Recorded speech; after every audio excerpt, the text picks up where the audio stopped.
Welcome to the Digital Enterprise Society podcast, addressing all aspects of the digital enterprise, inspiring connection without boundaries and creation without limits.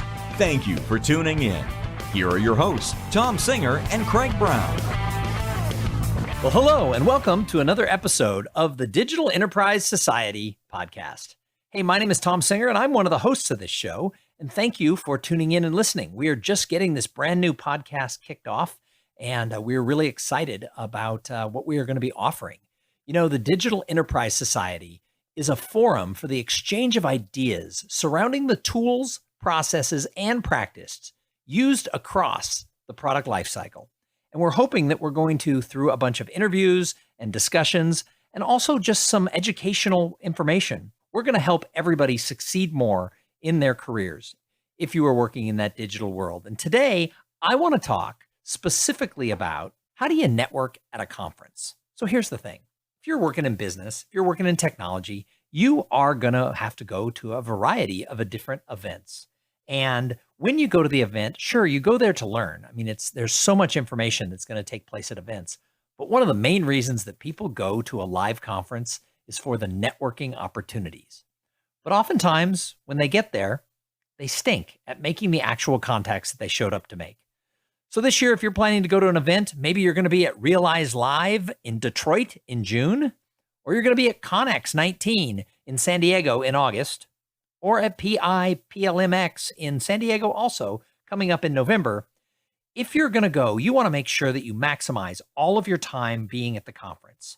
Now, one of the things that you do when you're going to a conference is you have to know your purpose. So I always recommend to people that before you go, you want to spend some time going through the whole agenda and identify what things are important to you. Conference organizers put a whole bunch of things into these multi-day events, and yet for a lot of people, it's too much. So what you need to do is kind of scour through all of the educational sessions and make a decision as far as what information that's there is going to be the most powerful for you and what's going to get you the most excited, the most fired up, and where are you going to walk away with the most valuable information. But you also have to know your purpose when it comes to people. You have to be very clear on what is it that I want to accomplish? Who do I want to meet? Who are the types of people who are going to be at this event who could really become valuable for me? Now, some people might be looking for new job opportunities. So knowing who's going to be there in your industry and making a connection inside a company with somebody who could possibly hire you, that is really smart. Others, it's just good to make friendships with peers who are using the same tools as you are. Because when you know people who have a similar job in another company, especially if that company is not a direct competitor, sometimes having that friendship, having that connection with people, bam, that actually sets you up so well to be able to answer the tough questions that come up. Because if you run into something where you don't know the answer, it's so much easier to call someone you know who has a similar job and uses the same tools, be able to connect with them and say, hey, have you ever run into this situation? That's why users groups exist. That's why people want to get around people who do similar jobs. So start thinking about who are the types of people that I want to meet, because being in a face-to-face arena, being there with people, it's so powerful. Now, I realize we live in a world where there's all kinds of digital tools and social media, but the reason that the meetings business is thriving, there are more live meetings in the world of business in 2019 than there ever have been. And that's sort of counterintuitive for a lot of people because they think we have so many digital tools. Why are live meetings thriving? Because people want to get with other people. They want to make those connections. Actually sitting in the same room, sharing experiences and having conversation, that is where the power happens. So I've spent the last 10 years speaking at conferences. Many of you may have seen me MC PLM World for a couple of years. And I work in industries across all different areas. I'm what I call industry agnostic. And so it doesn't matter who the people are or what the industry is. What I found is people want to make the most out of their networking while they're at an event. So I've got 10 tips for you that I'm going to share on this episode. And some of them may be things that you already do. Some of them might be something that you say, you know what, that's something that I've never done before. Not everything's going to resonate with you, but take a look at these 10 tips. And before you get on an airplane to go to your next live conference, make sure that you've looked at these and that you're really embracing the ones that are going to work the best for you. So number one, have a plan. know in advance who it is you want to meet. I mean, like I said, most people aren't surprised when I tell them to go through the agenda and decide in advance which breakout sessions they want to attend to. But they've never thought about pre-planning who are the people or the types of people that I want to meet with. And then maybe reach out to them in advance. If you have a plan, one of the things you could do is you could go onto LinkedIn and you could find these people who work for companies that you know are going to be present at the conference, and you could just send them a message. You could reach out and say, hey, I'd really love the chance to sit with you at lunch, or, maybe we could meet for breakfast one morning before the main session gets started. But have a plan for the individuals and the types of people you want to meet. That way, when you cross paths with these people, it's not a surprise and you don't miss out on that opportunity. Planning is really important for all aspects of the event if you want to make sure that you're going to maximize that conference. Number 2, bring plenty of business cards. Now, some people argue with me on this in 2019. They think business cards, we live in a digital world. I'll tell people just to link with me. But the problem is not everybody is active on the same social media tools. Not everybody wants to immediately put you in their phone. We have enough people in our phones. I have enough trouble keeping track of the people who I need to contact regularly in my phone. I don't want to be adding strangers to that. Other people have a different thought on that, and that's great, but not everybody goes into it the same way. So the great thing about having a business card is that when you meet somebody and you have a conversation, you can make that little exchange of a card. And now if it's someone who you want to follow up with, or if they want to follow up with you, you have all the contact information. Because if you're like me, sometimes you get home and you think, oh my God, I really enjoyed talking to that person. We have so much synergy. There's so much that we can do. And yet you can't remember their name, or you don't know how to spell their name, or you get confused as to what company they work for because you met so many people over the course of that 3 or 4 day event. So bring the business cards and be able to exchange them. Another little secret tip about that is, have you ever been talking to somebody at a conference and you're kind of done with the conversation, but they're kind of hanging on? The business card is a great way to be able to move on without being rude. All you have to do is say, hey, I've enjoyed talking to you. Do you have a card? And when they produce their card, you produce yours. You make the card exchange. You have that instant sort of accepted end to the conversation. And some people say, well, but then I have to give them my card. Well, it's okay. If you don't want to have a future relationship, a future friendship with them, you don't have to. But having that card is a win-win situation for everybody. Number 3, a lot of people go to the conferences and they sort of focus on who are sort of the celebrities in the industry. They want to make sure that they meet all the speakers. I have actually watched people stand in line for a half hour to shake the hand of a speaker while never talking to anybody else in line with them.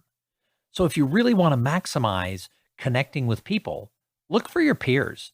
Don't look for the CEOs of companies. Look for people who are at your level or maybe one step above or one step below, and just try to hang out with them. Those are the people you're going to have the most in common with. And the more you have in common with somebody, the more chance that you're actually going to connect. And it's in those connections between people where the magic happens at conferences. I have known people who sat at a bar and talked to the person next to them, who later ended up getting a new job at that person's company because the synergy was just right. So make sure that you're looking for the right people to be able to talk with. And make sure you're talking, number 4, make sure you're talking to the people who are sitting around you. Now, it used to be when we would go to conferences maybe 10, 15 years ago, you'd walk into a breakout room, you didn't have a smartphone, and you'd sit down, and whether you were an introvert or an extrovert didn't matter. Someone else would sit 2 or 3 chairs away from you, and eventually you'd make eye contact, you'd do that little half smile, and someone would say, so where are you from? And you would start up a conversation while you were waiting for the next session to start, and you'd have a good 10 minutes to chat with the people who were sitting around you, or maybe sitting at your table at lunch. However, nowadays, we go into those same rooms or we sit at those lunch tables, and everyone pulls out their phone. And instead of ever making eye contact with the people next to them, people just look at their Facebook and their email and their Instagram, and they don't have conversations. So where we used to automatically have conversations with people at conferences, you now have to sort of plan ahead for it. One of the best tips I can give you is this tip, and that is be the person who looks around and starts up a conversation with the people who are sitting or standing with you, which leads us directly into tip number 5, and that is ask questions of the people who you meet. One of the biggest mistakes that we have in corporate America is we spend a lot of time teaching people about networking. We teach them to memorize an elevator pitch. Now, you guys probably know what the elevator pitch is. The concept is if you and I got on an elevator together on the 35th floor and I realized that you were somebody I should know or should be doing business with, as we rode from the 35th floor to the lobby, I would flick a switch in my back and just start reciting everything about me from this pre-memorized elevator pitch. But the problem with that is when you first meet somebody, they don't want to hear a commercial about who you are and what you do. In fact, when you first meet somebody, most of them don't really care that much about you. They care a lot more about themselves. So the smartest thing you can do to really connect with people is ask them questions. And I'm going to give you the best question that you can ask while you're at one of these live events. And I think that best question is, why did you attend this event? And then wait and hear what they say. Because here's the thing. They came to that conference for a reason. And it may or may not be the same reason that you attended the same conference. So here's the interesting thing. If they tell you a reason that you hadn't even thought of, now you have a secondary purpose. You're like, oh yeah, that is a cool reason to be here at this conference. And if the reason they're there is the same reason you are, now all of a sudden you can say, that's why I come, and you have something in common, and it can actually start the conversation. So instead of memorizing an elevator pitch, 3 or 4 sentences about yourself, where you just sort of throw up all over them, sort of verbal vomit about who you are and what you do, instead, memorize 3 or 4 questions that you ask people when you first encounter them about why they're at the conference, how long they have worked in, sort of the digital enterprise space. Get them thinking and talking to you about who they are, and then listen. And the more you listen, the more you're going to find things in common where that conversation can go, which is a perfect segue to tip number 6. And that is put your technology away. I know you're thinking, wait a minute, Tom, we work in technology. What do you mean? Well, I mean, you don't have to have your phone in your hand all the time. Yes, you need to keep in touch with the office while you're at a conference. Sure, you like having your phone in your hand. I know I do. And you like having access to all of your friends and family through all of those social media ports.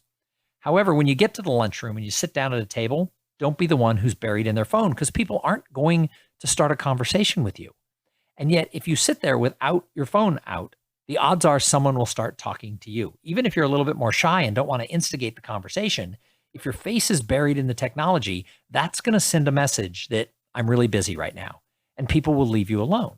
If you don't have the technology out and you're looking around at people, someone's going to start that conversation. So put your technology away during the networking functions. And that means during a meal or during happy hour. At other times, you can always take your technology out. But think about this. When you're with somebody and you're talking to them, and while you're talking, they're staring at their phone, most people tell me they think that's rude. So I usually turn it around and say, great, what do you call it when you do it to them?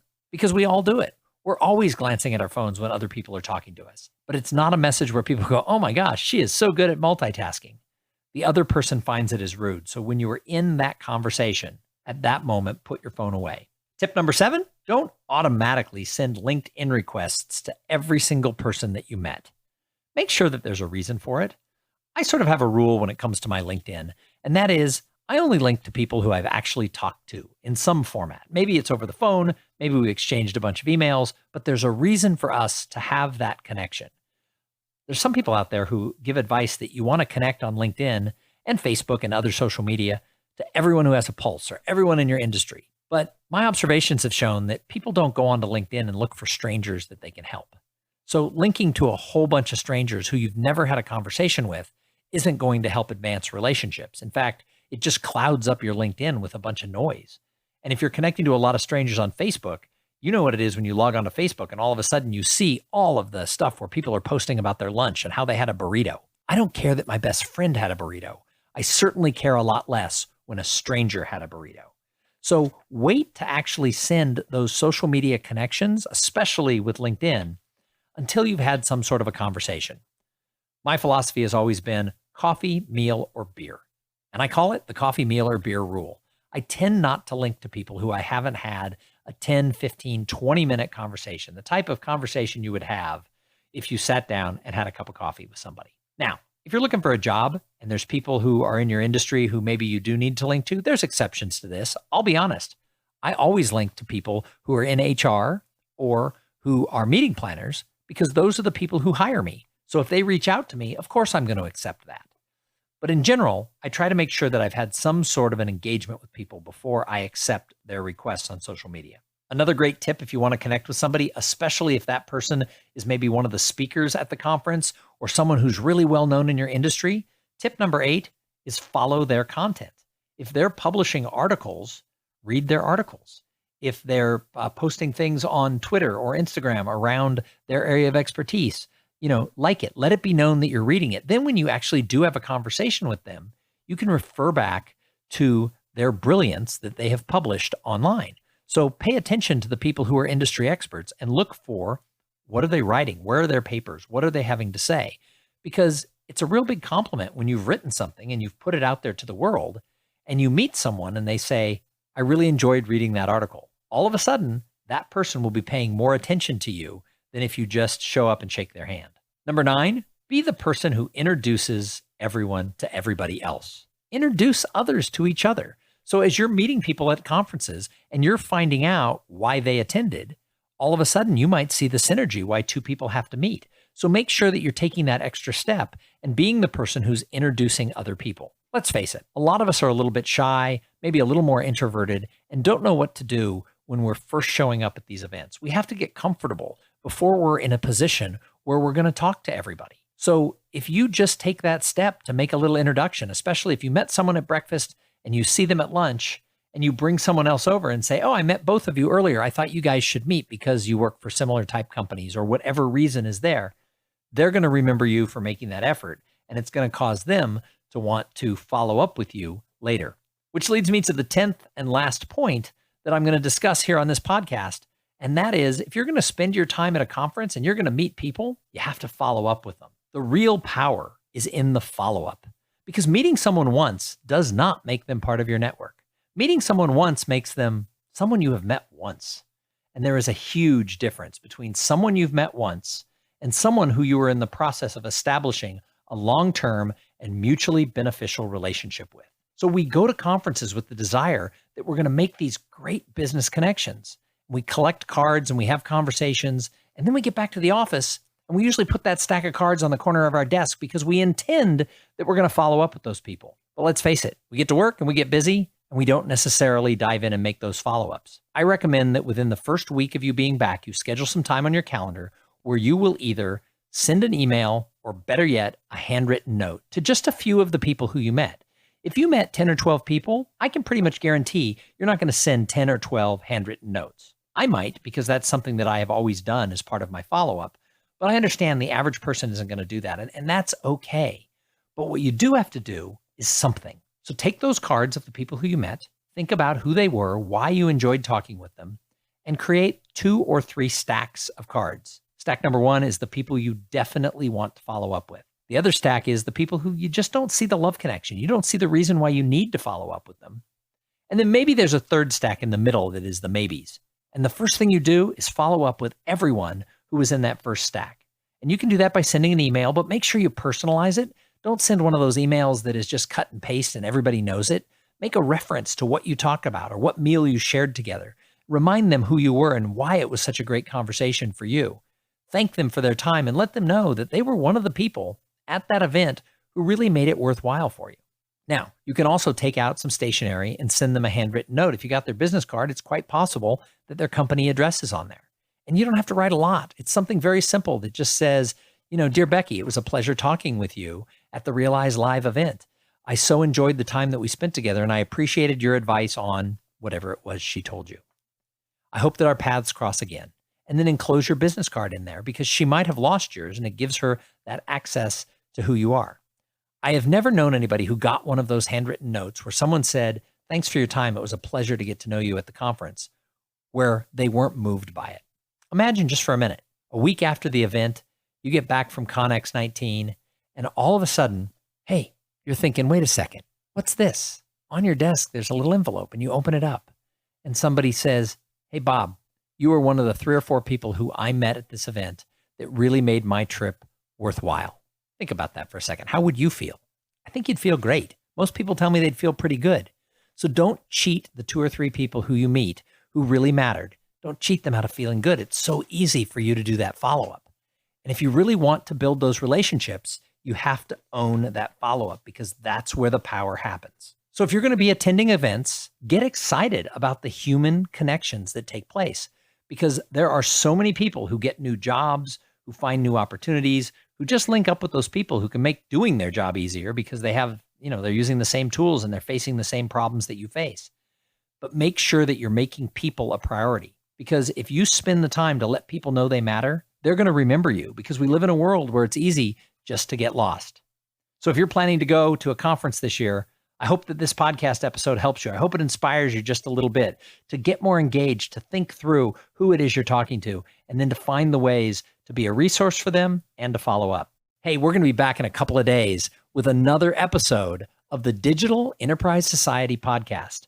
We have some really great interviews planned with people who are movers and shakers in the industry, but are also the ones who are helping you really be more successful in your career. If you like this podcast, please go over to digitalenterprisesociety.org, find the contact button, and let us know what it is that you're liking. If you have some ideas of topics that we could be talking about that would make your job easier and help you improve your career, please share those with us. So we're going to be back in a couple of days. Please tune in and make sure that you've subscribed to this on iTunes or wherever you get your podcasts, and tell all your friends. We're still new. We're trying to get recognized.